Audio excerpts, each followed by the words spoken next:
ಧ್ವನಿ ಕನ್ನಡ, ಪ್ರತಿಯೊಬ್ಬ ಕನ್ನಡಿಗನ ಧ್ವನಿ.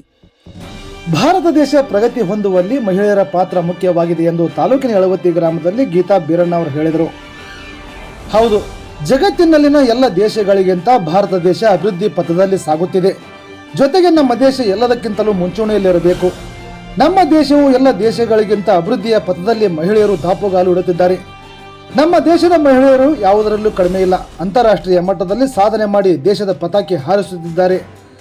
ಇನ್ನೂ ಹೆಚ್ಚಿನ ರಂಗಗಳಲ್ಲಿ ಭಾರತ ದೇಶವನ್ನು ಉತ್ತುಂಗಕ್ಕೇರಿಸುವಲ್ಲಿ ಮಹಿಳೆಯರ ಪಾತ್ರ ಮುಖ್ಯವಾಗಿದೆ ಎಂದು ತಾಲೂಕಾ ಸಂಜೀವನಿ ಮಹಿಳಾ ಒಕ್ಕೂಟದ ಅಧ್ಯಕ್ಷ ಗೀತಾ ಬೀರಣ್ಣ ಅವರ ಅಭಿಪ್ರಾಯ ವ್ಯಕ್ತಪಡಿಸಿದರು.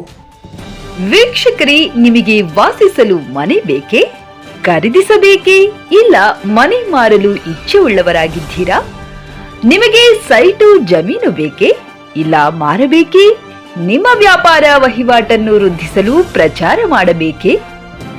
ನಿಮ್ಮ ಶಿಕ್ಷಣ ಸಂಸ್ಥೆಗಳ ಬಗ್ಗೆ ಪ್ರಚಾರ ಮಾಡಬೇಕೇ?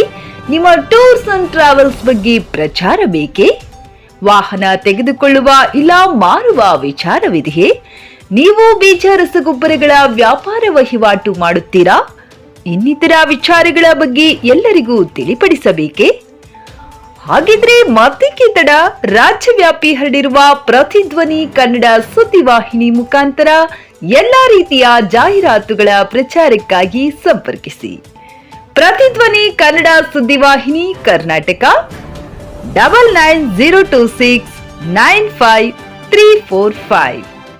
ಅವರು ತಾಲೂಕಿನ ಯಳವತ್ತಿ ಗ್ರಾಮದಲ್ಲಿ ಐತಿಹಾಸಿಕ ಕೋಟೆಯ ಮುಂಭಾಗದ ಬಯಲು ಮಂಟಪದಲ್ಲಿ ಗ್ರಾಮದ ಸಂಜೀವನಿ ಮಹಿಳಾ ಒಕ್ಕೂಟದ ವತಿಯಿಂದ ನಡೆದ ಮಹಿಳಾ ದಿನಾಚರಣೆ ಕಾರ್ಯಕ್ರಮದ ಅಧ್ಯಕ್ಷತೆ ವಹಿಸಿ ಮಾತನಾಡಿ, ವಿಜ್ಞಾನ ತಂತ್ರಜ್ಞಾನ ಆವಿಷ್ಕಾರಗಳೊಂದಿಗೆ ಅನ್ಯ ಗ್ರಹದಲ್ಲಿ ವಾಸಿಸುವ ಯೋಗ್ಯ ಸ್ಥಳಗಳನ್ನು ಹುಡುಕುತ್ತಿರುವ ಪ್ರಯತ್ನಗಳ ಸಂದರ್ಭದಲ್ಲಿ ಇಂದು ಮಹಿಳೆಯರು ಒಂದೇ ಕ್ಷೇತ್ರಕ್ಕೆ ಮೀಸಲಿರದೆ ತಂತ್ರಜ್ಞಾನ, ಆರ್ಥಿಕ, ರಾಜಕೀಯ, ರಕ್ಷಣೆ ಸೇರಿದಂತೆ ಪ್ರತಿಯೊಂದು ಕ್ಷೇತ್ರದಲ್ಲಿಯೂ ಕೂಡ ತಮ್ಮದೇ ಆದ ಛಾಪನ್ನು ಮೂಡಿಸಿದ್ದಾರೆ.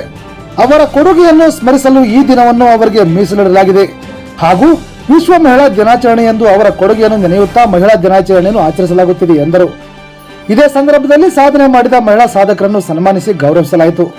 ಈ ಕಾರ್ಯಕ್ರಮದ ಮುಖ್ಯ ಅತಿಥಿಗಳಾಗಿ ಪಿಡಿಒ ಸವಿತಾ ಹುನಗುಂದ್, ತಾಲೂಕಾ ಸಂಜೀವನಿ ಮಹಿಳಾ ಒಕ್ಕೂಟದ ಅಧಿಕಾರಿಗಳಾದ ಪರಮೇಶ್ವರಯ್ಯ ಪಾಟೀಲ್, ಬಸವರಾಜ್ ಗುತ್ತೇದಾರ್, ಪ್ರಾಥಮಿಕ ಆರೋಗ್ಯ ಕೇಂದ್ರದ ಆರೋಗ್ಯಾಧಿಕಾರಿ ಡಾಕ್ಟರ್ ರಶ್ಮಿ ಪಾಟೀಲ್, ಯಳವತ್ತಿ ಸಂಜೀವನಿ ಒಕ್ಕೂಟದ ಎಲ್ಲ ಮಹಿಳಾ ಪದಾಧಿಕಾರಿಗಳು ಉಪಸ್ಥಿತರಿದ್ದರು.